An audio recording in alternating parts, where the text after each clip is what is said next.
사도행전 19장 8절로 12절까지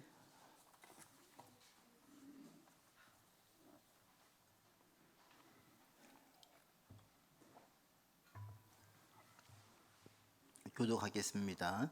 바울이 회당에 들어가 석 달 동안 담대히 하나님 나라에 관하여 강론하며 권면하되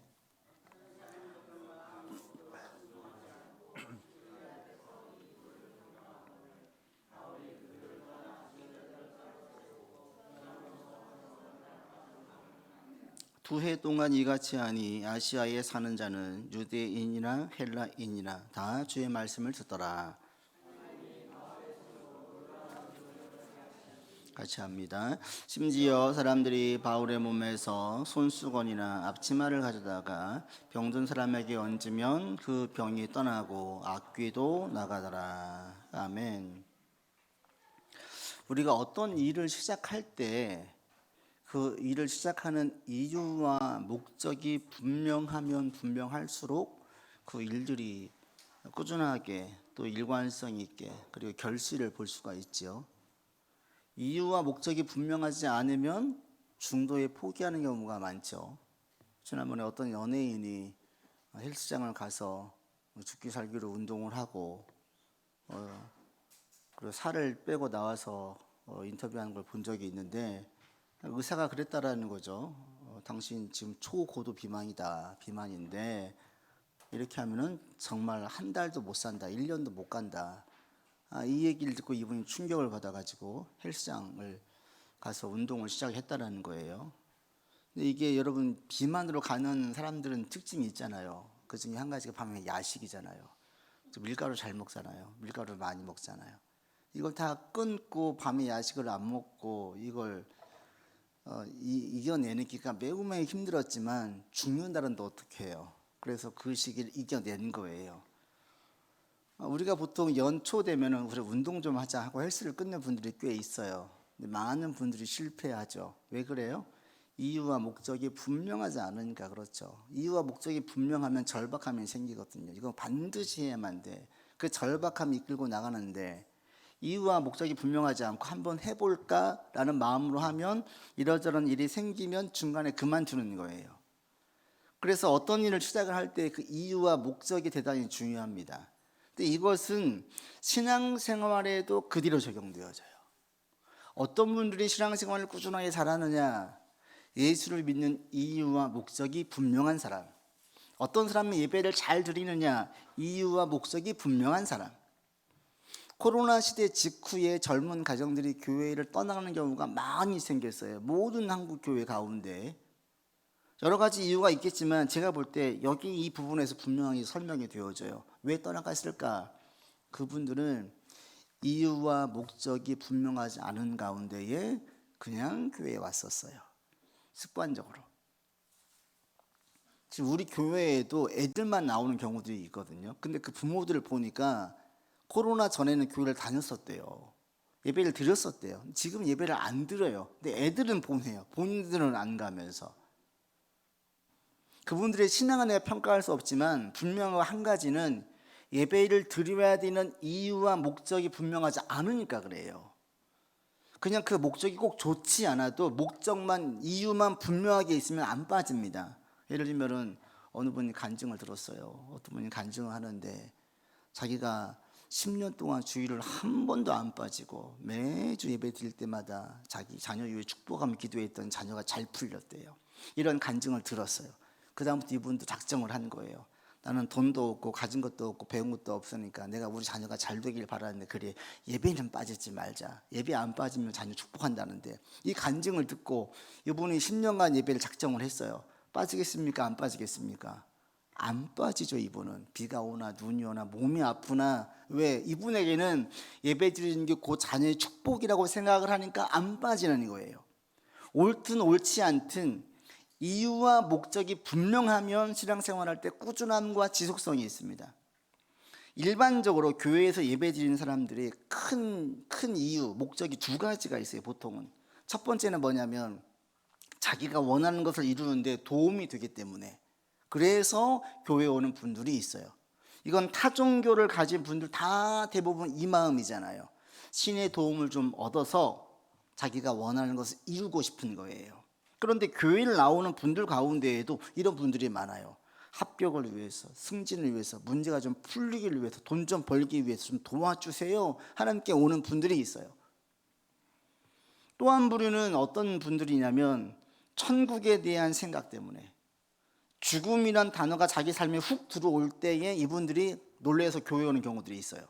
세계 1차 대전과 2차 대전이 있고 난 직후에 유럽의 교회들이 막 부흥을 했어요. 왜? 전쟁이 터지니까 여기저기서 막 사람들이 죽어나가잖아요. 이전엔 죽음이 자기들과는 거리가 멀었는데 이젠 죽음이 자기 바로 동네 가까이에 있는 거예요. 야, 옆집에 누가 죽었대. 누가 아들 군대 갔는데 죽었대. 자기 집일 수도 있고 옆집일 수도 있어요. 죽음이란 단어가 멀리에 있지 않고 바로 내 삶에 훅 들어오면 사람들은 놀래요. 그러면서 사후의 세계를 생각을 해요. 야, 이 땅에 있는 것과 의미가 없다. 얼마 전 연예인도 보니까 그 기사 나오더라고요. 자기 아버님 돌아가시고 난 다음에 가진 거 고급스러운 브랜드 다 필요 없더라는 거예요. 죽음을 직면하게 되어지면 바뀌어지거든요. 많은 경우 또 이런 경우죠. 죽음에 대해서 훅 들어오면 안 되겠다, 교회 가자, 이렇게 해서 교회를 와요.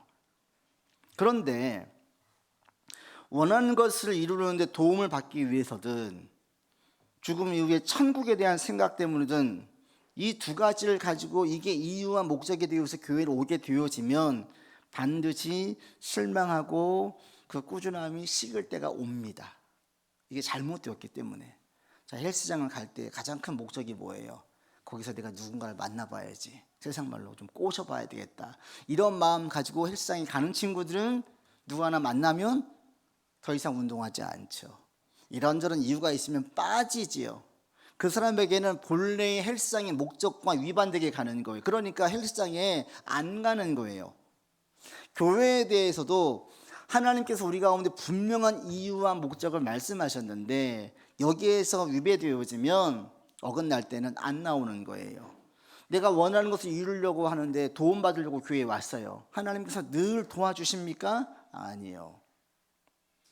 하나님께서 우리 가운데에 우리를 신앙 성장시키는 데에 가장 많이 사용하는 방법이 뭐냐면 침묵이에요. 침묵. 우리도 애들 키울 때도 마찬가지예요. 애를 잘 키우는 부모들은 어떻게 해요? 상당 부분은 그냥 지켜봐요. 애가 넘어져도 안 일으켜줘요. 상처가 나도 그냥 대수롭지 않게 그냥 치료해주고 되는 거예요. 꿰맬 정도가 아니라면. 왜? 넘어지면서 일어나고 뛰기를 시작하니까. 하나님께서 우리의 신앙을 성장시키는데 제일 많이 사용하신 방법이 뭐냐면 침묵이에요. 침묵. 그런데 내가 도움을 받으려고 왔는데 안 도와줘. 내 혼자 생고생하면서 그 위기를 넘겼어. 그러면 어떤 생각이 들어요? 신 필요 없네, 하나님 필요 없네, 이러는 거예요. 뭐 간증을 들으니까 막 극적인 일들이 일어나가지고 많이 도와준다는데 왜 내 삶에는 이게 없어? 아니야. 그냥 나가는 거예요. 죽음도 마찬가지입니다. 깜짝 놀랐어요. 뭐 사촌이 죽었어요, 친구가 죽었어요, 식구 중에 누가 세상을 떠나갔어요. 그러고 나면 그때 내가 진짜 이 세상이 덧없다, 열심히 믿어야겠다. 교회 와요. 시간 지나잖아요. 그 놀라움이 점점 희미해져요. 그리고 그때부터는 또 열심히 식어지는 거예요. 그러면 매번 누군가 죽어야 돼요. 매번 죽어서 날 놀래켜야 되는 거예요. 얼마나 웃깁니까? 이게 진짜가 아닌 거예요. 그럼 우리가 예수님을 믿는 이유와 목적이 뭐냐? 즉 예수님께서 가장 중요하게 여기는 것이 뭐냐? 한 가지예요. 한 가지. 여러분 오늘 본문에 그게 정확하게 나와져 있습니다. 8절 보십시오. 8절 같이 읽겠습니다. 바울이 회당에 들어가 석 달 동안 담대히 하나님 나라에 관하여 강론하며 권면하되, 3개월 동안 계속 강의 설교를 했는데 주제는 하나예요. 뭐예요? 하나님 나라예요. 예수님께서 이 땅에 오신 다음에 제일 먼저 공생의 기간 동안 하신 말씀이 회개하라, 하나님의 나라가 가까이 왔다 했어요. 하나님의 나라가 이미 우리 가운데 왔다예요. 이게 주님의 주제였었고, 그리고 사도들도 똑같은 걸 가지고 계속 메시지를 전했었고, 사도 바울이 3개월 동안 에베소의 회당에서 이 주제 하나로 계속 설명한 거예요. 하나님 나라가 뭡니까? 죽어서 천국 가는 거예요? 아니에요. 예수님은 너희가 사후 세계를 잘 준비해야지라는 말씀을 안 하세요. 주 메시지는 뭐냐면 여기에요, 여기. 하나님의 나라가 지금 너희에게 임했다. 하나님의 나라는 죽어서 가는 게 아니라 지금 내 삶에서 누리는 거다. 그러면 하나님 나라가 뭡니까? 이 헬라의 원 뜻은 뭐냐면 하나님의 통치, 하나님의 다스림을 의미해요. 천국이 뭐냐면 하나님 나라가 임한 게 뭐냐면 하나님의 통치가 있는 거, 하나님의 다스림이 있는 게 고로 그 다스림이 있는 그 부분이 바로 하나님의 나라가 임한 거예요. 예수님께서 이 땅에 오심으로 하나님의 나라가 임했어요. 하나님의 나라가 임하자 어떤 일들이 일어납니까? 병이 치유되기 시작했어요. 귀신이 떠나가기 시작했어요. 죽은 자가 살아나기도 했어요. 말씀을 증거하자 마음이 뜨거워졌어요. 하나님의 나라가 임할 때에 이런 사인들이 나타나는 거예요. 우리는 어머, 병든 자가 살아났어, 눈먼 자가 눈을 뜨게 되었대, 앉은 비인가 걷게 되었대, 이 사실에 놀라는데 제자들은 이 사실에 놀라지 않았어요. 성경의 복음서에 말하기를 이거 이외에도 많은 기적들이 있는데 다 기록되지 않았다. 뭘 얘기하려고 하느냐? 예수님이 기적 일으키신 분이냐, 이게 아니라 예수님이 하나님이신데 그분이 오시자 하나님의 나라가 임한 거야. 하나님의 통치가 있자 병이 치유되는 거야. 하나님의 완전한 통치가 있는 곳이 천국이에요. 죽어서 가는 천국인데 그곳에는 요한계시록에 눈물도 없고 고통도 없고 슬픈 것도 없고 아픈 것도 없대요. 나이 들면 여기저기 아파요. 천국 가면 이게 하나도 없대요. 왜 없어요? 하나님의 완전한 통치가 있으니까. 더 이상 죄가 우리 삶에 들어올 수 없으니까. 그 공동체에는 죄가 없어요. 병들 수가 없는 거예요. 여기 우리가 왜 자꾸 병들고 아파요? 온갖 세균들이 주변에 가득하니까 그러는 거 아닙니까? 면역이 떨어지니까 아프잖아요. 천국에는 그 죄가 없어요. 그 세균의 약한 균이 없는 거예요. 다 건강한 거예요. 그 완전한 통치가 있는데 여기에서 그 통치를 우리가 누리면서 산다. 이걸 지금 바울이 3개월간 계속 얘기한 거예요. 하나님 나라가 여러분 삶에 있어야 됩니다. 하나님 나라가 임한다는 게 무엇인지 아십니까? 어떨 때 임하는지 아십니까? 구약 성경 말씀을 가지고 풀어서 설명을 하는 거예요. 이 한 가지 주제를 가지고. 여러분, 예수님 믿는 목적과 이유가 뭐냐? 우린 다 똑같아야 돼요. 똑같아요. 사실은 뭐냐면 하나님의 나라가 내게 임하기를 원하는 거예요. 여러분, 예수님을 왜 열심히 믿어야 돼요? 지금 여러분 삶에 하나님의 나라가 임하기 때문이에요. 주님을 잘 믿으면 왜 복이 있어요? 하나님의 나라가 임하기 때문이에요. 하나님의 나라가 임할 때 어떤 사인들이 있느냐? 병이 낫게 되어져요. 내 안에 있는 슬픔들이 기쁨으로 바뀌어져요. 늘 불평과 원망과 저주로 자기 삶을 정죄했던 사람들의 삶에서 이게 감사와 찬송으로 바뀌어져요. 이게 하나님의 나라가 임한 사람들에게서 나타난 사인들이에요. 내 안에 많은 상처가 있어서 이게 늘 내 안에 트라우마였어요. 컴플렉스였어요. 근데 주님 안에서 이것이 간증거리로 영광거리로 바뀌어지는 거예요. 남에서 보지 못하는 자에게 제자들이 묻잖아요. 주님, 누구의 죄입니까? 자신의 죄입니까? 부모의 죄입니까? 주님께서 말씀하십니다. 하나님의 영광을 드러내기 위함이다. 영광을 드러내려고 그를 소경되게 만든 게 아니라 소경된 그 자가 예수님을 만나자 그에게 있던 상처, 그에게 있던 아픔, 그의 트라우마, 그의 컴플렉스가 영광을 돌리는 재료로 쓰이는 거예요. 간증거리로 바뀌는 거예요. 전 집안에서 늘 어릴 때 이러이러한 상황이었습니다. 이렇게 힘들었었습니다. 이게 늘 남에게 숨기고 살았습니다. 근데 예수를 믿고 나니까 이게 오픈되는 거예요. 간증을 해요. 그 간증으로 사람들이 도전을 받는 거예요. 야, 저 사람이 저렇게 되었대. 저렇게 될 수 있는 거야. 이전엔 누군가 그걸 가지고 자기를 비하할까 봐 그게 싫어가지고 늘 숨겼던 그 사람이 예수 믿고 자유해진 거예요. 그냥 확실하게 과감하게 오픈했는데 이게 도리어 많은 사람들에게 도전을 주는 거예요. 오히려 있는 척하고 가진 척할 때에는 아무도 내일을 나를 통해서 영향을 받지 못했었는데 도리어 자기 약함을 고백하고 예수 그리스도 안에서 치유되어진 그것들을 상처를 간증하고 다니니까 도리어 이게 사람들에게 힘을 주는 거예요. 바뀌어져요. 여러분 삶에 하나님의 나라가 임하기를 위해 기도하시길 바랍니다. 이게 우리의 유일한 목적이에요. 그리고 이 하나님의 나라를 맛본 사람들은 이제 주님을 안 떠나요. 못 떠나요. 평안을 너희에게 주노라. 세상에 줄 수 없는 평안을 준대요. 사람들이 주변에서 그래요. 자, 나만 믿어. 내 옆에만 있어. 안전할 거야. 안심할 거야. 안심해요? 안전해요? 아니에요. 사람들의 안심과 안전은 거기서 오지 않아요. 여러분 마시멜로 이야기라고 아세요? 그 어린아이들 데리고 마시멜로 가지고 테스트를 해본 거예요. 테스트를 했는데 그 나중에 보니까 마시멜로 주면서 15분 동안 너 참으면은 안 먹으면 2개를 줄게 했어요. 테스트를 했더니 나중에 그 아이를 한참 지난 다음에 평가를 해보니까 삶을 추적해서 살펴보니까 바로 안 먹고 참았던 아이들의 인생이 다 성공하고 참지 못하고 먹었던 아이들이 그 아이들의 인생이 별로 똑같더라. 이제 그런 데이터였어요. 그게 한참 막 유행했는데 지금 평가가 바뀌어졌어요. 왜 그랬느냐? 그때 참았던 아이들은 중산층 이상의 아이들이었대요. 그러니까 마시멜로를 평소에도 먹을 수도 있고 이걸 참으면 준다라는 부모에 대한 신뢰와 확신이 있는 아이들이었대요. 반면에 참지 못하고 먹던 아이들은 누구냐? 그 밑에 저소층의 아이들이었던 거예요. 그러니까 이 아이들은 평소에 먹을 수도 없고 부모를 신뢰하지도 못해. 부모님이 얘기를 했는데 안 들어줘. 늘 부모님이 말만 한 것을 알고 있다 보니까 불신이 있다 보니까 이거 지금 안 먹으면 또 뺏길지 모른다는 생각이 먹었다라는 거예요. 그래서 평가가 바뀌어졌어요. 단순히 참는 게 아니라 상황에 대한 사람에 대한 신뢰가 있느냐 없느냐가 그 사람으로 하여금 참게 만들 수도 있고 참지 못하기도 할 수 있대요. 그러니까 우리 안에 안정, 평화가 얼마나 중요한지 몰라요. 여러분 주변에 전부 사기꾼만 있다고 생각을 해보세요. 살겠습니까? 늘 불안한 거예요. 믿을 놈 하나도 없어. 내가 돈이 지금 100억이 있는데 전부 다 나한테 돈만 뜯어가려고 다 달라붙었어. 그럼 누군가 친절을 베풀어도 저 사람 내 뒷조사를 했나? 내가 돈 많은 거 아나? 이 모든 호의를 순수하게 받아들이지 않아요. 다 의심을 가지고 재는 거예요. 누군가 다가오면 저 왜 저러지? 이 생각을 하는 거예요. 그런데 주변에 믿을 만한 사람이 있어 보십시오.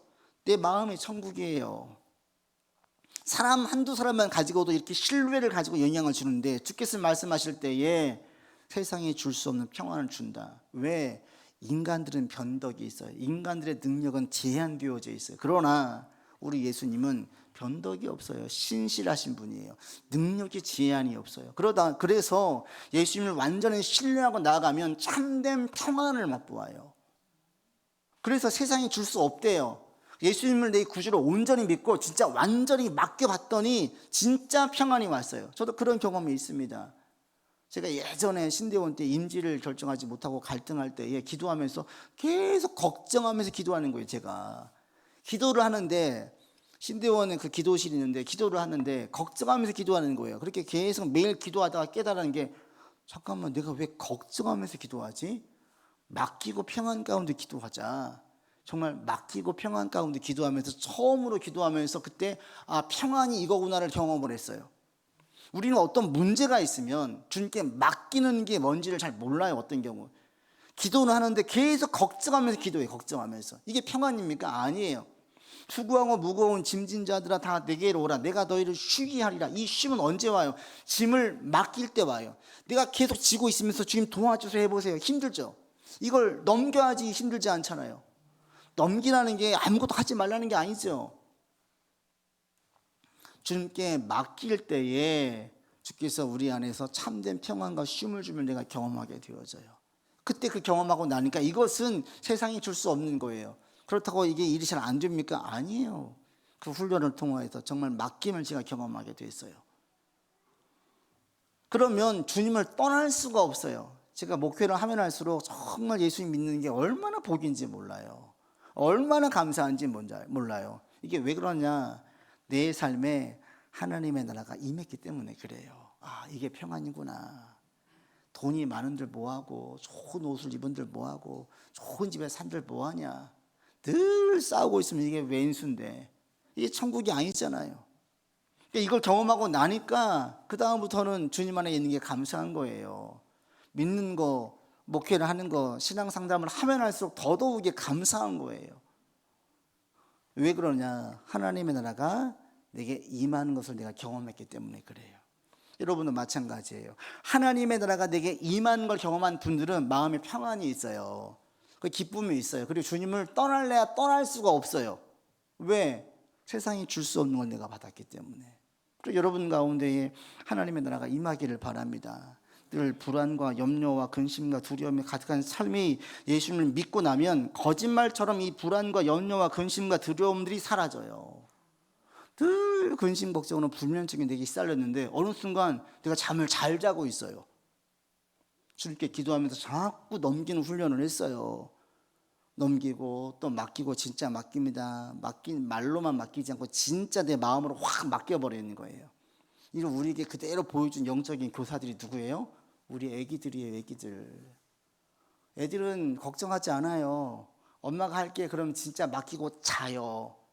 이게 진짜 맡기는 거예요. 하나님께 맡기고 자는 거예요. 아침에 또 걱정을 하고 또 씨름을 하죠. 그러나 잠잘 때 맡기고 자는 거예요. 주님께 온전히 맡기면 이런 불면증과 같은 증상들이 점점 사라져요. 근심과 걱정과 늘 탄식과 원망과 회의와 이런 게 빠져있던 사람들의 입에서 감사와 찬송의 소리가 나오기 시작해요. 그러면 점점 기쁨이 되는 거예요. 그래서 자기 입술 가운데 찬양이 나오면서 어느 순간 마음이 즐거워요. 삶은 바뀐 게 없는데 마음은 기뻐요. 그러면 얼굴이 바뀌어져요. 말이 바뀌어져요. 보는 생각들이 바뀌어져요. 이게 계속 좋은 쪽으로 연쇄 반응을 일으킵니다. 그게 하나님의 나라가 임할 때 나타나는 현상들이에요. 여러분 삶에 하나님의 나라가 임하기를 바랍니다. 이걸 위해서 기도하십시오. 주님의 나라가 내게 임하기를 원하고 주님의 나라가 내게 가득하기를 원합니다라고 기도하십시오. 주 예수를 믿을 때에 주님께서는 우리의 삶에 하나님의 나라가 임하게 하시고 임하기를 원하십니다. 그런데 이 주의 하나님의 나라가 임한다는 것은 이게 일회적으로 한 번에 성령의 불을 받으면 다 임하느냐? 아니에요. 어떤 분들 그런 분이 있어요. 성령의 불이 강하게 확 내리면 막 싹 바뀐다라고 생각하는 분이 있는데 그렇지 않아요. 하나님의 나라는 한 번에 임하는 게 아니라 우리의 삶에서 계속 있습니다. 계속 긴장 관계에 있어요. 여러분 누군가 싸울 때 그 싸움은 언제 끝나요? 누군가 한쪽이 죽어야 끝나요. 한쪽이 죽어야 끝나. 한쪽이 힘을 완전히 잃고 항복을 해야 끝나요. 우리 이 땅에서의 하나님의 나라는 결국 누구와의 싸움이냐면 악한 마귀 사탄과의 싸움인데 사탄은 이 땅에서 안 죽어요. 하나님께서 이 땅에 주님 재림하시기 전까지 사탄에게 이 세상에서 활개칠 수 있는 기회를 허락하셨어요. 죽는 게 아니라 떠나가죠. 도망가는 거예요. 그리고 얼마든지 기회를 봐서 하나님의 나라가 임한 자에게 공격해서 그 나라를 빼앗으려고 해요. 그러니까 오늘 내가 주님의 나라가 임했어요. 찬송 가운데 내가 너무 은혜를 받았어. 말씀 가운데 하나님께서 내 마음을 만져주셔가지고 너무 마음에 치유가 됐어요. 다음 날 되면 계속 평안해요? 계속 기쁨과 감사가 있어요? 아니에요. 직장에 갔더니 누가 긁어대요. 또 아내와 남편이 어떤 문제를 근심을 가지고 또 내게 던져줘요. 집안의 문제든 재정의 문제든 아이들의 문제든 어떤 문제든 또 던져주면 이게 또 하나 탁 내게 오는 거예요. 또 걱정이 와요. 또 안에 분열이 있고 다툼이 생겨요. 근심이 생겨요. 그래서 천국은 침노한 자의 것이고 천국은 지켜야 되고 내가 싸워서 확장시켜야 되는 거예요. 그냥 한 번에 하나님의 은혜가 임해서 천국이 임하기를 바라는 것, 그래서 천국이 임하느냐, 그렇게 임한 천국이 계속 가느냐? 아니에요. 지켜야 되고요. 내가 확장시켜야 돼요. 근데 그러기 위해서 뭐가 제일 필요하느냐? 여러분 10절에 보십시오. 10절 같이 읽겠습니다. 두 해 동안 이같이 하니 아시아에 사는 자는 유대인이나 헬라인이나 다 주의 말씀을. 사도 바울이 하나님 나라에 대해서 설교를 했는데 3개월로 끝나지 않고 몇 년간 했어요? 2년 동안이나 더 한 거예요. 근데 이게 얼마나 했냐면 그 지역에 에베소에 있는 그 지역 주변의 모든 사람들이 다 알 정도로 바울을 보면 저 사람은 하나님 나라에 대해서 강론하는 자야. 하나님 나라에 대한 전문가야. 이 얘기를 하는 거예요. 2년 동안이나 그 얘기를 해서 우리가 지금 이 땅에 이제는 십자가가 없는 도시가 없죠. 예수님을 모르는 사람들이 없어요. 예수님이 누구인지는 알아요. 교회를 왜 안 나가요? 사람들이 예수님이 몰라서 안 나가는 게 아니라 믿는 사람들이 꼴 보기 싫어서 안 나가는 거잖아요. 이 당시에 바울이 가면 사람들이 예수가 누구인지 하나님의 나라가 뭔지를 다 들었어요. 다 들었어요. 공부가 돼가지고 다 아는 거예요. 사도 바울이 2년 동안이나 두란노 서원에서 날마다 강론했어요. 뭐에 대해서? 하나님 나라에 대해서 2년 동안이나 날마다. 왜 강론했습니까? 그들 가운데에 이 나라가 한 번에 오는 게 아니기 때문에 그래요. 아, 됐습니다. 이제 왔습니다. 이게 아니에요. 계속 지켜야 되는 거예요. 이것을 풀어서 다 설명해 줘야 되는 거죠. 하나님 나라가 임하기 위해서 예수님을 믿어야 되고, 믿는 게 무엇인지, 따르는 게 무엇인지, 하나님의 뜻을 알아가야 되는지, 뜻을 분별해야 되는데, 뜻을 분별하기 위해서 어떻게 해야 되는지 하나하나 가는 거죠. 하나님의 나라가 임할 때 어떤 사인들이 있는지, 부활 승천 후에 성령 하나님께서 우리를 도와주시는데 성령께서 우리를 어떻게 도와주시는지, 이게 성령의 생각인지 내 개인적인 생각인지, 이거 하나님의 사인으로 받아도 되는지 안 되는지 할 게 얼마나 많은지 몰라요. 하나님의 나라는 그냥 한 번에 임하기를 바란다고 기도해서 임하는 게 아니고요, 싸워서 지켜야 되는 거예요. 그리고 이것을 지켜내고 이겨내고 나라를 확장시키기 위해서 제일 좋은 게 뭐냐? 말씀이에요. 말씀. 여러분, 주일 예배 한 번 가지고 여러분 삶에 절대로 일주일간 지킬 수가 없습니다. 매일매일 말씀을 가까이 하는 자가 그들의 삶에 하나님의 나라가 임해요. 주일 예배 때 와서 예배 드리고 일주일간 하는 말씀 잊고 살잖아요.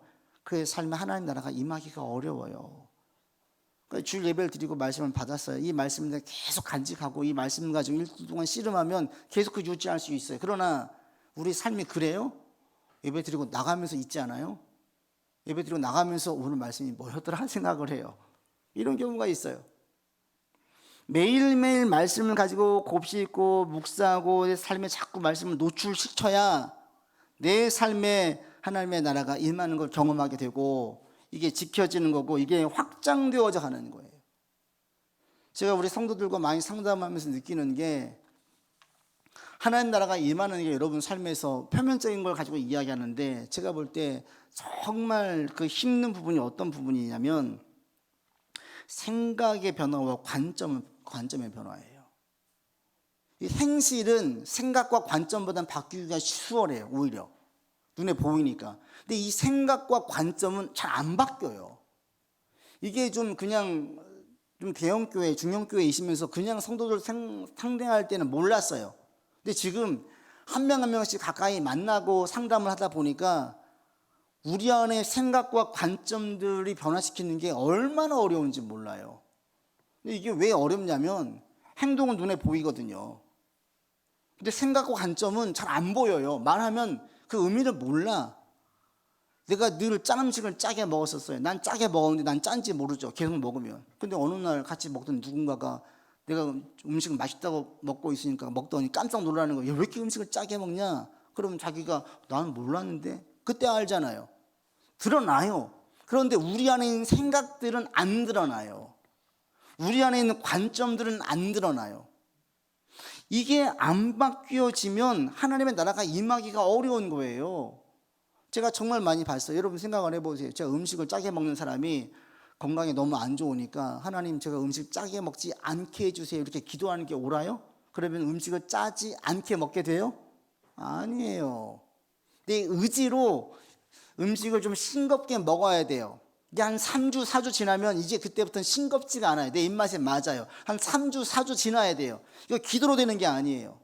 생각과 관점의 변화도 마찬가지예요. 어떤 분들이 기도하면서 늘 부정적인 생각 가진 사람들, 늘 회의적이고 늘 안 좋은 쪽으로만 생각하시는 분들, 기도로 바꾸어집니까? 안 바뀌어집니다.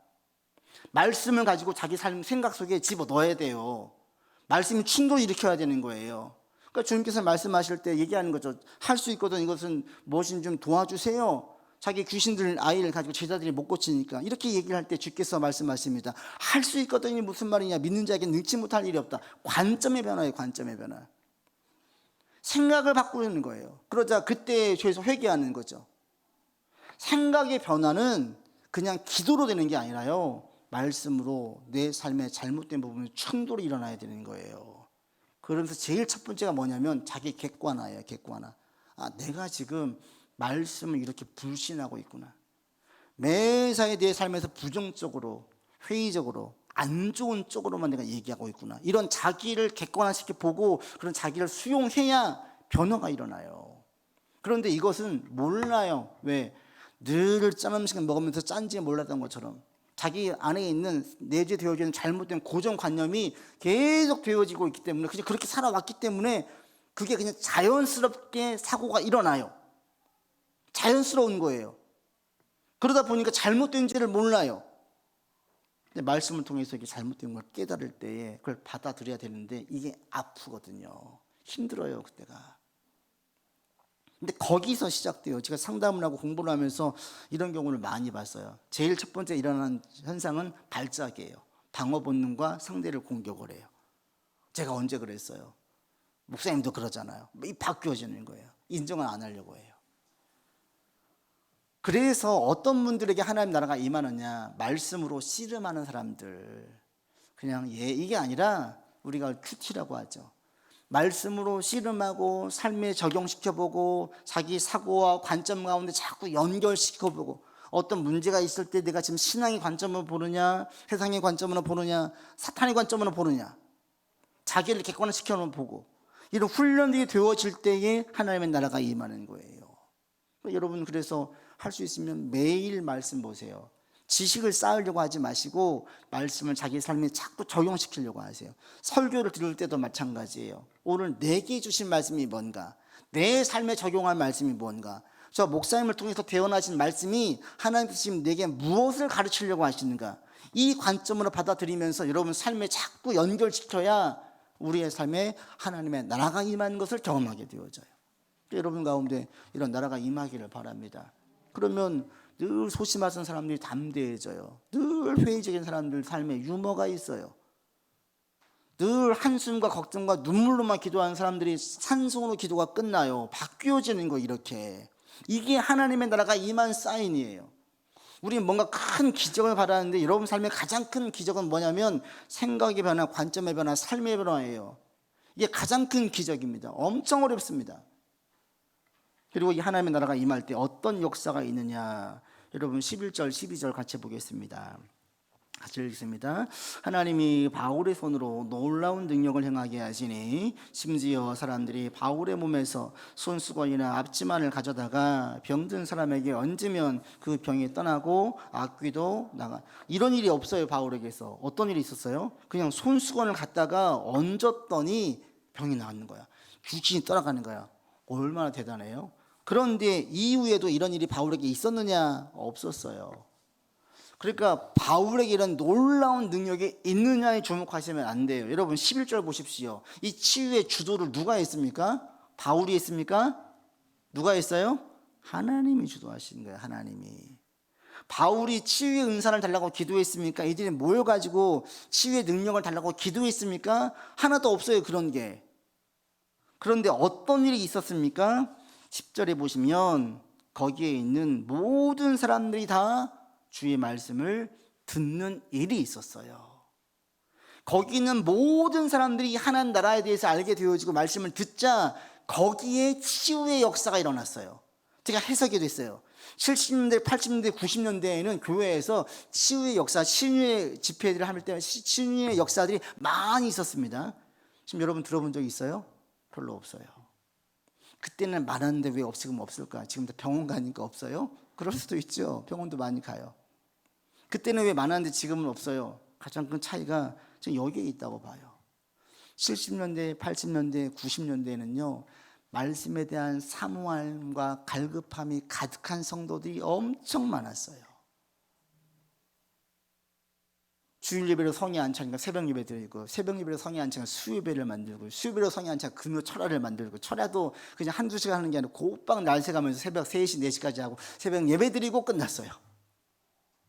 누가 시켜서 돈 주고 시켜서 하라고도 못해요. 그 당시는 주 5일 근무가 아니니까 토요일 출근하는데 꽃방은 날 새고 새벽 예배 드리고 가요. 뭐가 그렇게 만들어요? 사모함이 만드는 거예요. 사모함이. 말씀에 대한 사모함이. 그러자 갑자기 막 병이 치유되어지고 귀신이 쫓겨나는 역사들이 그 가운데 얼마나 많은지 몰라요. 그 당시에는. 왜? 하나님의 말씀을 사모하는 자들로 그곳에 가득 차니까 하나님의 역사가 있는 거예요. 단순히 바울에게 능력이 있어서가 아니라 여기 있는 모든 성도들 여러분들이 전부 다 하나님 나라에 대한 사모함이 있고 예배 끝난 한 주간 살아갈 때에도 말씀을 계속 씨름하고 삶에 적용하고 이렇게 해서 딱 오잖아요. 그러면 수만 명이 모이는 것보다 더 큰 역사가 이 가운데 있습니다. 주일 예배 한 번 드리는 수백 명의 사람보다도 매일매일 말씀으로 훈련하고 씨름하는 사람들 수십 명이 모인 교회가 더 큰 능력이 있어요. 그런 사람들 통해서 선한 영향력이 나타나게 되어집니다. 이들 가운데 어떻게 이런 능력이 나타났느냐? 주의 말씀을 사모하는 공동체, 주의 말씀이 그곳에 가득하게 되어지자 하나님의 나라가 임했고 그 중에 사인으로 병든 자가 병이 낫게 되어지고 귀신이 떠나가는 역사가 생겨진 거예요. 오늘날도 마찬가지입니다. 우리 가운데 하나님을 사모하고 말씀을 사모하고 말씀으로 씨름하고 하나님의 뜻을 계속 힘쓰고 이런 사람들이 말씀을 가까이 하는 사람들이 많을 때에 하나님의 역사가 일어나요. 내 삶도 마찬가지입니다. 우리의 삶에 언제 하나님의 역사가 임합니까? 내가 사모할 때, 말씀을 가까이 할 때, 말씀을 씨름할 때, 늘 말씀을 가지고 묵상을 할 때, 남들 다 그렇게 사는데요 뭐 이렇게 가지 아니하고 핑계대지 않고 자기 합리화시키지 않고 말씀으로 하나님 앞에서 1대1로 만날 때 그곳에 하나님의 나라가 임하면서 그게 놀라운 역사로 바뀌어져요. 가장 큰 변화가 내 안에 변화가 생겨요. 미움이 사랑으로, 절망이 소망으로 바뀌어지는 역사가 일어나게 돼요. 말씀을 맺습니다. 여러분 삶에 하나님 나라가 임하기를 원합니다. 기도하세요. 여러분 예배 드릴 때마다 하나님의 나라가 제게 임하기를 원합니다. 확장되기를 원합니다. 주변으로 넘쳐가기를 원합니다 라고 기도하세요. 그리고 그 나라가 내게 임하기 위해서 우리가 늘 말씀으로 씨름할 수 있는 여러분들 되기를 바랍니다. 그래서 다양한 역사들이 있겠죠. 병이 낫기도 하고 귀신이 떠나가기도 하고 늘 힘들게 했던 문제가 해결되기도 하고 정말 불면증이 사라지기도 하고 이런 역사들이 막 생겨지는 거예요. 우리 삶에 이런 게 일어날 때 절대 그런 사람들은 하나님 못 떠나요. 하나님 나라가 내게 임하고 하나님 주시는 것은 세상이 줄 수 없는데 어떻게 떠나갑니까? 못 떠나가지. 주님을 더 가까이 하고 주님 안에서 여러분들이 더욱더 큰 은혜가 임해서 하나님 나라에 대한 경험함이 주님을 사모하는 마음으로 더 커져갈 수 있도록 그렇게 이끌어갈 수 있기를 바랍니다. 기도합시다. 아버지 하나님, 하나님의 나라가 우리 가운데 임하기를 원합니다. 주의 나라가 임할 때에 우리 안에 많은 것들이 떠나가게 되어지고 많은 것들이 새로워집니다. 맺혔던 많은 것들이 풀려지게 되어지고 맺지 못하였던 많은 열매들이 맺어지는 역사가 일어나게 됩니다. 하나님, 하나님의 나라가 우리 가운데 임하기를 원하고 그 나라가 점점 더 확장되어지기를 원합니다. 아버지, 우리를 주장하여 주시옵시고 주의 나라가 임하게 인도하여 주옵소서. 우리 구주 예수 그리스도 이름으로 기도드립니다. 아멘.